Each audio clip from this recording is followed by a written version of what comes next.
Hi, everybody.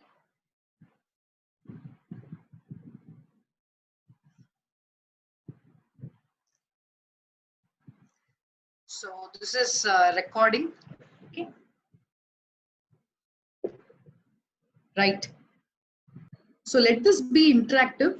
So please do unmute and discuss because there'll be a lot of questions that I'll be asking. Okay. So let's go on to today's. So what, according to you, is conflict? So can you recall any instance when you have been in conflict? What is conflict according to you? Um, so let's start off with that question. Conflict is a difference in opinion. Right. So conflict is a difference in opinion. Yes. What else? Unmute and let's start discussion fast. Also difference of interests. Correct. Correct. So it could be it could be just a preference difference. It could be an interest, difference in what I like, what you like. It can be as simple as that to what we strongly believe in. So it could be a difference in the way I think, in the way I feel, in the way I believe about something, about somebody. So when we talk about difference, it could be in what all could it be?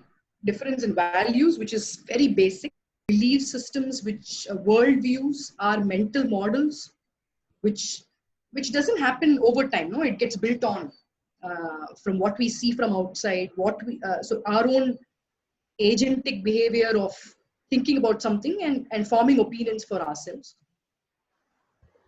What else? What other differences could it be? So recall your own personal story in this, if somebody wants to share. So Divya, so what we started off by asking is, what is conflict? Based on your own personal stories, you may have an understanding of what conflict is. So we were discussing conflict is a difference of several things. It could be a difference in value system, which is very basic. It could be a difference of opinion, difference of thought process, difference of belief systems, worldviews, difference of preferences, liking, disliking, interest, somebody said. So any disagreement or difference of any of kind is conflict. Difference can also be in terms of personality. A difference also could be in terms of working style, working style. So is conflict actually an unhealthy phenomenon? I think conflict is a healthy phenomenon because we get to know our shortcomings only from conflicts. If we discuss and see if there is a yes person every time in the team, then we don't get to know our the problems that our interests are having. So I think it's healthy until until it becomes too destructive. I think it will be nice. It will be fine. Okay, so until it becomes something else. So it is healthy if it is in a particular way. It is not healthy if it's in another particular. So what makes it healthy? What makes it constructive? What makes it not healthy?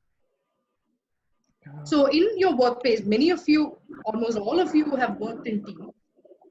So you have had conflicts. No? You have had in terms of difference in when you're brainstorming.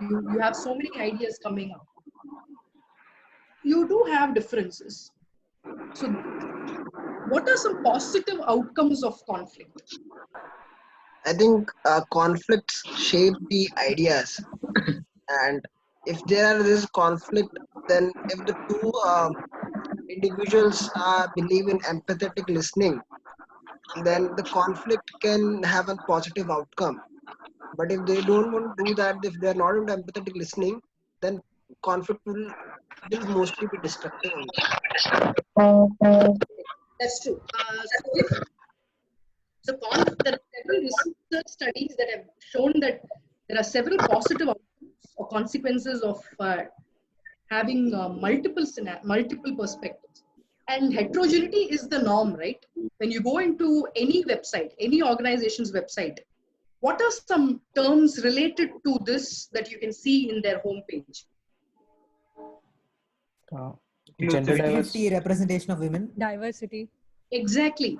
Cultural diversity, Diversity gender and diversity. inclusiveness is now portrayed as a differentiator. It's now a strategic differentiator in most organizations.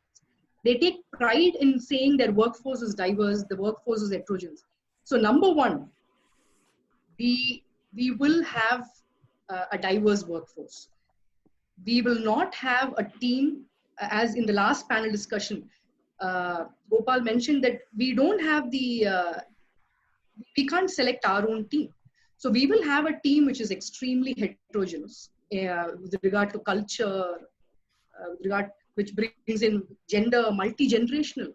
So you have a young boss and you have a team full of very elderly people, older people.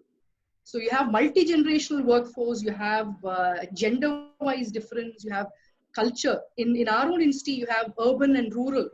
And that brings in so much of dynamics by itself, right? So diversity is the norm. And the more diverse a team, there's a lot of research that says there's more creative ideas. People can see different points of view. You can decide better in the sense that you have multiple perspectives and you can actually plan much ahead in advance because there are so many people bringing different perspectives. So a lot of positive outcomes in diversity. So when does conflict happen? When it ceases to be at the idea level, right? It ceases to be at the cognitive level. When it moves into affective or feelings, then the conflict starts happening. So have you had any instances in your own teamwork where there has been conflict? And what has been your conflict management style? So let's come back to the self-assessment that we did. Some of you may have done it. So can you share some conflict and what is your usual handling style? And do you think it's a healthy, constructive means of handling? Ma'am, is it okay if I go first? Please, go ahead. Yeah. No problem. When working in a team, if you, what I have experienced is, especially when you're leading the team, that you can have an idea about how it should be going. How, say, a particular event or a particular thing that you have planned, there's a different approach and you think that's the right thing because when you're handling a team, you have to account for all the things which might be there, right? And you would also have some experience. So you think, okay, this is how it should be going. But then, say, people who are working with you, who might not be leading the team, but might be heading one, say, division, or might be someone who's working under you, they might have a different idea of how it should be approached. So in that sense, I've seen a lot of conflicts happening. And I've generally seen how they get resolved. They get resolved when you actually sit and talk about why the other person thinks so, why you think so. And sometimes it might just happen that, say, if I'm a leader and if I might not have thought about some different perspective, so that the person who's working under me can give me that different perspective, and it might lead to a better solution, a better approach to the approach that we are trying to implement. So yeah. So you brought in a very important point of communication. We've had enough sessions on communication. I think communication is a very simple means of addressing a conflict. So, and you also brought in a particular type of conflict, which is task related. It's just right. Regarding nature of work. It could also be ideas related. It could be working style, but it's all about task and process and relationship. So these are the three broad maybe categories that conflict can fit in. For example, it can be a task related conflict. It could be a relationship related conflict or a process. How do you do it? So do you take care of A first or B first? Process related conflict. So these three types broadly can be said. Is there a intrapersonal conflict? Yes. So many of us go through decision-making conflicts, right? So those are all dilemmas that we have intrapersonal within ourselves. And how do we come out with one particular decision? What does it depend on? It again depends on what you value the most. I think values, again, I'm reiterating, but it's so important to understand what is important for us right now. Can we name it as opportunity cost? Because Yes. that sounds. Yeah. So some people who have a very high loss aversion, they have a pattern of decision making. So opportunity costs, yes. So you could also have an obviously interpersonal conflict, where there is a communication breakdown, or you're assuming negative intention of the other person. And it could be as simple as, I just don't like you. I don't know why, but I don't like you. So I'm unable. So it could be as simple as just liking preferences. So whatever the other person does, I'm assuming negative intention. It could be a definitely incompatibility. It could be incompatibility in terms of personality. The usual one that comes to us is introvert and extrovert. So there can be a failure to understanding who the other person is, and inconsistent worldview. Okay, so these are some competition. Competition can bring in conflict. If it's a healthy type of competition, then it's good for the company, it's good for the team. But when you have an unhealthy sense of competition, where people start hoarding information, hoarding knowledge for a sense of power, then that can be extremely debilitating to a team. At the interdepartmental level, when work is so interdependent, again, resource sharing becomes an issue. Power dynamics plays a major role there. So the summary as of now is, conflict is a difference with regard to several types of several entities. And in general, conflict is extremely constructive and helpful till it becomes personalized, and you bring in your personal interest or negative intention about the other person. Conflict has several positive outcomes like creativity, proper decision making, things like that. So disagreements, debates are very healthy. Fighting is not. So how many of you are on Twitter? You're following news. So Twitter is all about disagreements, debates, or fighting. No, news channels are also all about fighting, not about journalism. Exactly. So somewhere the elegance of disagreement or debate gets lost. No, you're personalizing everything. We start using very derogatory words. So fighting is not, but disagreement, debate in a classroom. Just imagine if everybody agrees to everything that's been said. It can be super boring.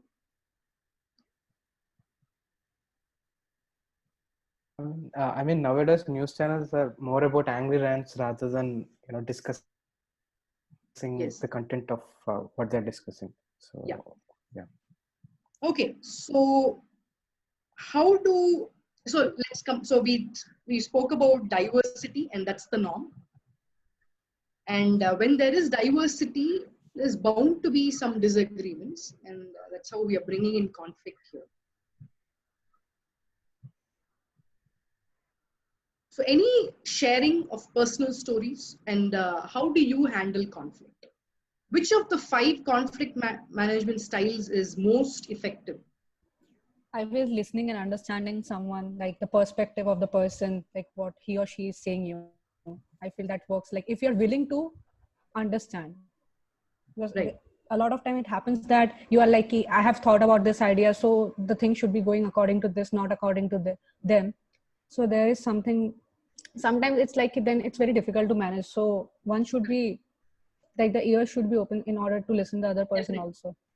So as Professor Shiva in the session I to V, he mentioned that seek to understand before wanting to be understood. So I think in the panel discussion also they brought in this active listening, right?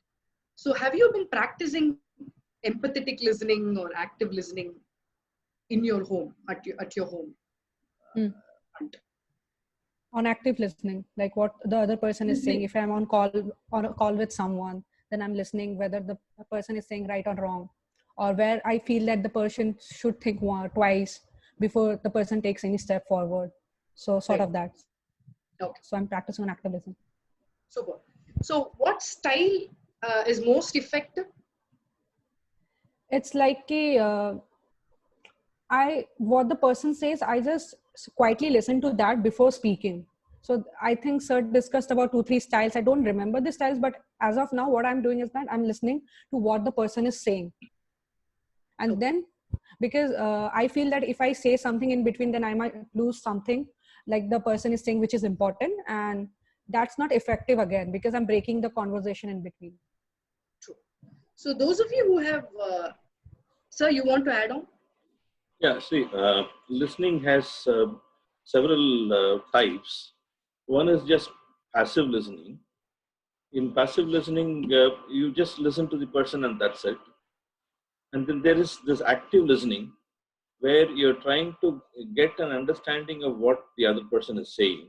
So there is this activity that you have engaged with the other person, where you listen to the other person, rephrase and ask whether that's what they meant.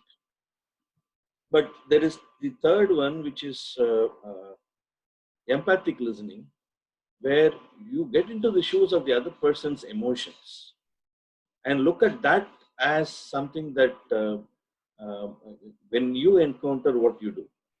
So the listening takes a form where you feel the other person when listening. The fourth one is what the coaches usually use, where they go one more step in trying to blend it to the other person in solving a problem that they have, right? Most conflicts happen because, as Professor Vijay said, you don't seek to understand. So when you don't seek to understand, it also means that you don't listen.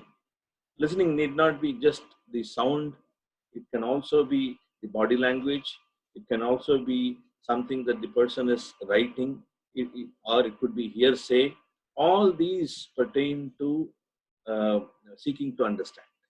Seeking to understand is beyond just saying, hearing from the other person. Go ahead, Vijay. Sorry. So thank you. Now this worldview, how does a worldview form? So can all of you please write down some scenarios that you think are have been conflicting in nature? It could be with regard to professional, or it could be personal, anything. Can you quickly write down some scenarios you think have brought in conflict within you, between people? So anybody, Sarang Shastra, so Sarang and Shastra, resource sharing, that's again conflict. No? Ma'am, I have a story. For applied economics course, we should form a group of 5 and we have to write a term paper. So in that we have 4 members which are like 4th years, and there is like 1 member vacancy, and second year guy came up and he said that he'll do his best and he joined the team.